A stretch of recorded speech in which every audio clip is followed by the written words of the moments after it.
കനത്ത മഴയെ തുടർന്ന് കോട്ടയം ജില്ലയിൽ 3 ദുരിതാശ്വാസ ക്യാമ്പുകൾ തുറന്നിട്ടുണ്ട്.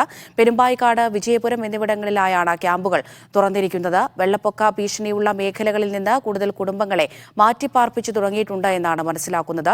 ജോസി ബാബു വിവരങ്ങൾ നൽകാനായി ചേരുന്നു. ജോസി, യെല്ലോ അലർട്ടാണ് നിലവിൽ ജില്ലയിൽ നൽകിയിട്ടുള്ളത്. വിദ്യാഭ്യാസ സ്ഥാപനങ്ങൾക്കൊക്കെ അവധിയുണ്ട്. മഴ പെയ്യുന്ന ഒരു സാഹചര്യമാണോ ഉള്ളത്?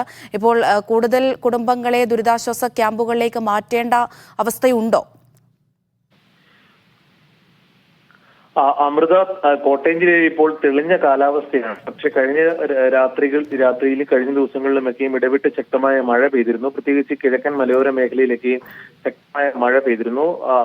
അതിനെ തുടർന്നാണ് ഇപ്പോൾ താഴ്ന്ന പ്രദേശങ്ങളിലേക്ക് ഇപ്പോൾ വെള്ളം എത്തിത്തുടങ്ങുന്നത്. പുഴകളിലൂടെയും നദികളിലൂടെയും മീനച്ചിലാർ അടക്കമുള്ള നദികളിലൂടെ താഴ്ന്ന പ്രദേശങ്ങളിൽ വെള്ളം എത്തിത്തുടങ്ങിയതിനെ തുടർന്നാണ് ഇപ്പോൾ ദുരിതാശ്വാസ ക്യാമ്പുകൾ തുറക്കേണ്ട സാഹചര്യം എത്തിയിരിക്കുന്നത്. പ്രധാനമായും പെരുമ്പായിക്കാട്, വിജയപുരം വില്ലേജുകളിലായി താമസിക്കുന്ന പാറമ്പുഴ പ്രദേശങ്ങളിലൊക്കെ താമസിക്കുന്ന കുടുംബങ്ങളെയാണ്, മീനച്ചിലാറിനോട് ചേർന്ന് താമസിക്കുന്ന കുടുംബങ്ങളെയാണ് ഇപ്പോൾ ഈ ദുരിതാശ്വാസ ക്യാമ്പുകളിലേക്ക് മാറ്റിയിട്ടുള്ളത്. 3 ക്യാമ്പുകളാണ് തുറന്നിട്ടുള്ളത്. ഇതിൽ 11 കുടുംബങ്ങളുണ്ട്. പുരുഷന്മാർ 12 പേരും സ്ത്രീകൾ 17 പേരും കുട്ടികൾ 16 പേരുമുണ്ട്. ആകെ 45 പേരാണ് ക്യാമ്പുകളിൽ കഴിയുന്നത്. ജില്ലയിലെ ഇന്ന് വിദ്യാഭ്യാസ സ്ഥാപനങ്ങൾക്ക് കലക്ടർ നേരത്തെ തന്നെ അവധി പ്രഖ്യാപിച്ചിട്ടുണ്ടായിരുന്നു.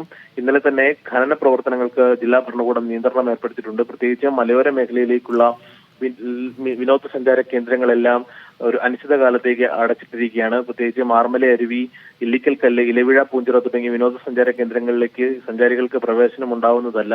അതോടൊപ്പം തന്നെ ഈരാറ്റുപേട്ട, വാഗമൺ റൂട്ടിൽ രാത്രികാല യാത്രയ്ക്കും നിരോധനം ഏർപ്പെടുത്തിയിട്ടുണ്ട്. എന്തായാലും ഇപ്പോൾ തെളിഞ്ഞ കാലാവസ്ഥയാണെങ്കിൽ കൂടിയും താഴ്ന്ന പ്രദേശങ്ങളിലേക്ക് വെള്ളം പുഴകളിലൂടെ ഒഴുകിയെത്തുന്നതാണ് ഇപ്പോൾ ഈ താഴ്ന്ന പ്രദേശങ്ങളിൽ വെള്ളക്കെട്ട് രൂക്ഷമാകാൻ കാരണവും അവിടുന്ന് കുടുംബങ്ങളെ മാറ്റിപ്പാർപ്പിക്കാനുള്ള ഇടയാകാനുള്ള സാഹചര്യമുള്ളത്. എന്തായാലും ഇന്ന് ജില്ലയിൽ യെല്ലോ അലർട്ടാണ്. അമൃത.